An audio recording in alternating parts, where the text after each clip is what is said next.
মানুষকে হারায়নি। ও হারিয়েছে এমন একটা মানুষকে যে তাকে পৃথিবীর যেকোনো দামে রক্ষা করতে পারত।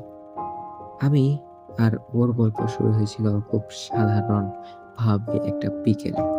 রোদ থেমে যাওয়ার সময় কলেজের গেটের সামনে এসে বলেছিল, "তুমি সবসময় এত চুপচাপ থাকো কেন?"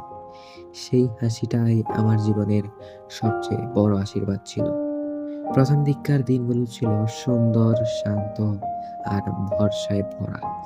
ও আমাকে সবসময় বলতো, "তুমি আমার সেফ প্লেস।"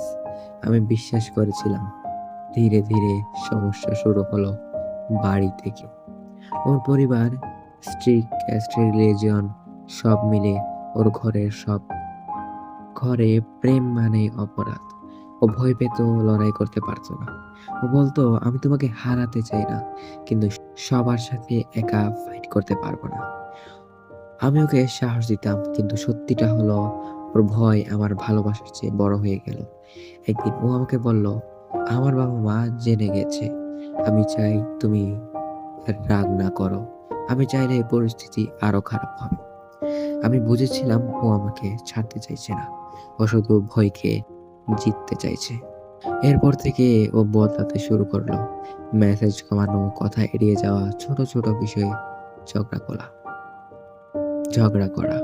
এগুলো ব্রেকআপের সিগন্যাল না, এগুলো হলো ধীরে ধীরে হাত ছেড়ে দেওয়ার প্রক্রিয়া। আমি তো ওকে ধরে রাখতে চেয়েছিলাম, কিন্তু একা লড়াই করা কোনো সম্পর্ক বাঁচানো যায় না। দুজন চাইলেই তবেই সব বাঁচানো সম্ভব। শেষবার যখন দেখা হয়েছিল, ও চোখ নামিয়ে বলল, "আমি তোমাকে দুঃখ দিচ্ছি না। পরিস্থিতি দিয়েছে আমাকে দুঃখ। কিন্তু আমি আর পারছি না।" আমি হাসলাম, বললাম, "যখন কখনো মনে হয় ফিরে আসতে চাও, আমি থাকবো না।" কারণ আমি জানতাম ভালোবাসা মানে নিজেকে হারানো না। ও চলে গেল, আর সত্যি বলতে ও আমাকে ছেড়ে যাওয়ার নিয়ে আমি কষ্ট পাইনি। কষ্ট পেয়েছি কারণ ওর মতো একটা মানুষ এত দ্রুত হাতে ধরা বইকে আমার চেয়ে বেশি গুরুত্ব দিল। আমি ওর জন্য লড়াই করেছি, ও আমার জন্য লড়াই করেনি। এটাই পুরো গল্পের নির্মম সত্য কথা।